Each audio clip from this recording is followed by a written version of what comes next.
नमस्कार साथियों, कैसे हैं आप लोग। मैं धर्मेश चौधरी, हिंदी मस्ती ऑनलाइन क्लास में आपका स्वागत है। तो हम पढ़ रहे थे हिंदी में व्याकरण। तो हम चाह रहे हैं कि व्याकरण के साथ साथ में आप लोगों को हिंदी साहित्य भी पढ़ाते चले, क्योंकि यूपी टेट आरओ एग्जाम में साहित्य का भी योगदान है। तो थोड़ा साहित्य के बारे में भी जानकारी लेते चले। तो हम व्याकरण के साथ साथ हिंदी साहित्य के वीडियो भी डालते जाएंगे। एक दो वीडियो बीच बीच में हिंदी साहित्य के डाल देंगे, ताकि हिंदी साहित्य भी बीच बीच में कंप्लीट होता जाए। तो व्याकरण के साथ साथ साहित्य पढ़ेंगे, और साहित्य में कई सारे टॉपिक हैं। साहित्य भी काफी बड़ा है, साहित्य का क्षेत्र भी काफी बड़ा है।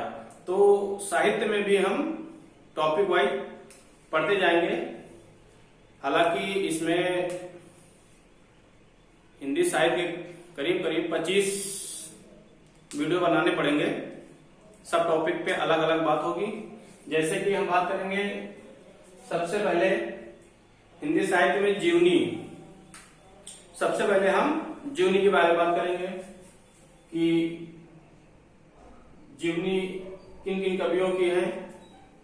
फिर उसके बाद हम बात करेंगे, जीवनी के बाद हम बात करेंगे उपन्यास के बारे में। उपन्यास के बारे में चर्चा होगी। उसके बाद हिंदी के जो महाकाव्य हैं उनके बारे में बात करेंगे कि हिंदी के महाकाव्य कौन कौन से हैं। और इसके साथ साथ हम आदिकालीन कवि एवं उनकी रचनाएं, जो आदिकालीन कवि हैं उनकी कौन कौन सी रचनाएं हैं, हम उन पे बात करेंगे। इसके बाद हम बात करेंगे आदिकाल की रचनाएं। आदिकालीन कवि के साथ साथ उनकी रचनाएं हम पढ़ेंगे। फिर बाद में इसके बाद हम देखेंगे अलग से आदिकाल की रचनाएं सिर्फ कौन कौन सी हैं, मतलब उसमें कवि नहीं ऐड करेंगे, केवल रचनाएं हम बात करेंगे कि आदिकाल की कौन सी रचनाएं हैं। और इसमें बात करेंगे हम आदिकाल कवि एवं उनकी रचनाएं। इसके बाद हम भक्तकालीन रचनाओं के बारे में बात करेंगे और उनके कवियों के बारे में कि भक्तकालीन रचना किन कवियों की है, कौन कौन सी भक्तकालीन रचना है। इसके बाद हम बात करेंगे रीतकाल की रचना, रीतकाल की रचना और उनके कवि। ये रीतकाल के कौन कौन सी रचनाएं हैं और उनके कवि कौन कौन से हैं। एग्जाम में पूछा जाता है, रीतकाल भी पूछा जाता है, भक्तिकाल भी पूछा जाता है, आदिकाल भी पूछा जाता है। तो हिंदी साहित्य में हम ये एक टॉपिक वाइज पूरा देखते चलेंगे। इसके बाद हम बात करेंगे, जो हमारा अगला टॉपिक होगा वो होगा आधुनिक युग। आधुनिक युग की जो रचनाएं हैं और उनके जो कवि हैं आधुनिक समय के, उनके बारे में बात करेंगे। फिर इसके बाद एक आता है द्विवेदी युग। द्विवेदी युग में भी काफी कवि हैं, द्विवेदी युग के में भी काफी कवि हैं और रचनाएं की हैं। तो हम द्विवेदी युग के बारे में बात करेंगे। इसके बाद बात करेंगे हम छायावादी कवि के, कि छायावादी कवि कौन कौन से हैं और उनकी रचनाएं कौन कौन सी हैं, मतलब छायावाद कवि एवं उनकी रचनाएं, इनके बारे में बात करेंगे। तो ये हो गया 10 टॉपिक। इसके बाद हम बात करेंगे संस्मरण की। इसकी संस्मरण में कौन कौन से कवि आते हैं और कौन कौन सी मतलब लेख लिखे गए हैं, उसके बारे में बात करेंगे। इसके बाद जो सरस्वती सम्मान दिया जाता है, सरस्वती सम्मान के बारे में बात करेंगे कि सरस्वती सम्मान कब से शुरू हुआ है और किन किन को सरस्वती सम्मान किन कवियों को मिल चुका है, प्रदान हो चुका है। इसके बाद हम बात करेंगे व्यास सम्मान की। व्यास सम्मान की शुरुआत कब हुई, किन कवियों को मिला है, ये सब चीजें यहाँ पे देखेंगे, व्यास सम्मान में भी देखेंगे। उसके बाद आधुनिक युग के जो प्रवर्तक हैं कौन कौन से हैं, कौन कवि है जो आधुनिक युग के प्रवर्तक हैं, इसके बारे में बात करेंगे। इसके बाद हम रेखा चित्र के बारे में बात करेंगे। रेखा चित्र में कौन से कवि और कौन सी रचनाएं हैं, रेखा चित्र में क्या क्या आता है, इसके बाद हम बात करेंगे यात्रा वृतांत। यात्रा वृतांत, इसमें भी कवि और कुछ रचनाएं होती हैं, तो इसके बारे में बात करेंगे। इसके बाद बात करेंगे हिंदी गद्य के कौन कौन से कवि हैं और हिंदी गद्य में क्या क्या हुआ है। इसके बाद ज्ञानपीठ पुरस्कार, जो ज्ञानपीठ पुरस्कार दिया जाता है ये कब से शुरू हुआ है, किन किन को मिल चुका है अभी तक, इसके बारे में हम चर्चा करेंगे। ज्ञानपीठ पुरस्कार एग्जाम से पूछे जाते हैं, ज्ञानपीठ पुरस्कार से भी पूछे जाते हैं, सरस्वती सम्मान से पूछे जाते हैं, व्यास सम्मान से पूछे जाते हैं। इसके बाद हम चर्चा करेंगे नाटक,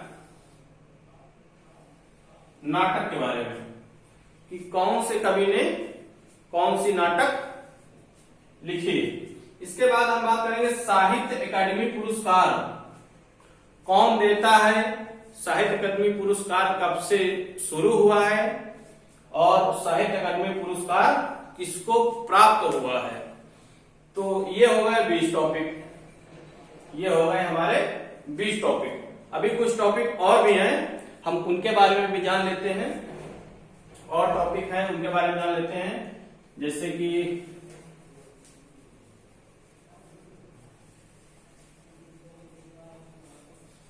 अभी काफी टॉपिक हैं, करीब 7-8 टॉपिक और भी हैं, काफी सारे टॉपिक है। साहित्य बहुत बड़ा है, जो लोग यूपी टेट की तैयारी कर रहे हैं उनके लिए बहुत ही अच्छा है। हम बीच बीच में हिंदी साहित्य का जो 1-2 वीडियो बीच बीच में डालते रहेंगे व्याकरण के साथ साथ, तो हिंदी साहित्य भी हमारा कंप्लीट होता जाएगा।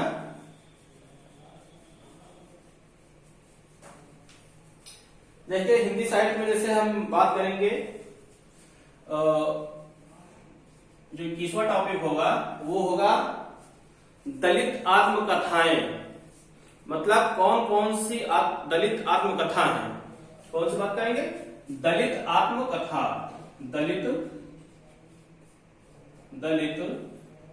आत्मकथा, दलित आत्मकथा, हम इसके बारे में बात करेंगे कि दलित आत्मकथा कौन कौन सी हैं। इसके बाद जो 22वां भाग होगा हमारा वो होगा एकांकी। एकांकी कौन सा, एकांकी, हम एकांकी के बारे में बात करेंगे। एकांकी के बारे के बाद हम बात करेंगे रिपोतार्ज के बारे में। रिपोतार्ज, रिपोतार्ज ये सब साहित्य के भाग हैं। रिपोतार्ज, रिपोतार्ज। इसके बाद हम बात करेंगे 24वें भाग के बारे में।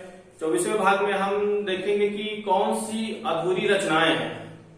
कभी कभी एग्जाम में पूछता है कि इसमें से कौन सी अधूरी रचना है, तो हम बात करेंगे अधूरी रचनाओं के बारे में भी चर्चा करेंगे। अधूरी रचनाएं, रचनाएं, अधूरी रचनाओं के बारे में बात करेंगे। 24 टॉपिक हो गए हैं। इसके बाद हम जो बात करेंगे प्रमुख संप्रदाय के बारे में। 25वां जो टॉपिक होगा वो होगा प्रमुख संप्रदाय, प्रमुख संप्रदाय।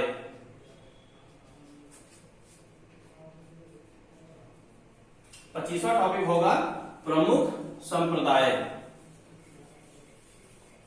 25वां टॉपिक कौन सा होगा, प्रमुख संप्रदाय। फिर इसके बाद हम बात करेंगे अष्टछाप के कवि कौन कौन से हैं। अष्टछाप के कवि, यानी जो 26वां होगा टॉपिक वो होगा अष्टछाप के कवि। अष्टछाप के कवि, छाप के कवि। अष्टछाप में कौन कौन से कवि आते हैं। अष्टछाप कवि के बाद हम बात करेंगे गुरु और शिष्य के बारे में। 27वां टॉपिक जो होगा वो होगा गुरु और शिष्य के बारे में, कि किस शिष्य के कौन गुरु हैं और कौन गुरु के कौन शिष्य हैं। ये भी बहुत इंपॉर्टेंट है, पूछ लेते हैं कि बताइए इनके गुरु कौन से, इस कवि के गुरु कौन से हैं, तो ये भी जानना बहुत जरूरी है। इसके बाद जो 28वां टॉपिक होगा हमारा, 28वां जो टॉपिक होगा हमारा वो होगा हिंदी की उपभाषाएं और उनकी बोलियां, हिंदी की उपभाषाएं और उनकी बोलियां। हिंदी की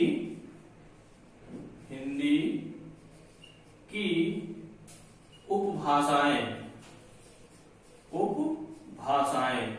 हिंदी की उपभाषाएं एवं उनकी बोलियां,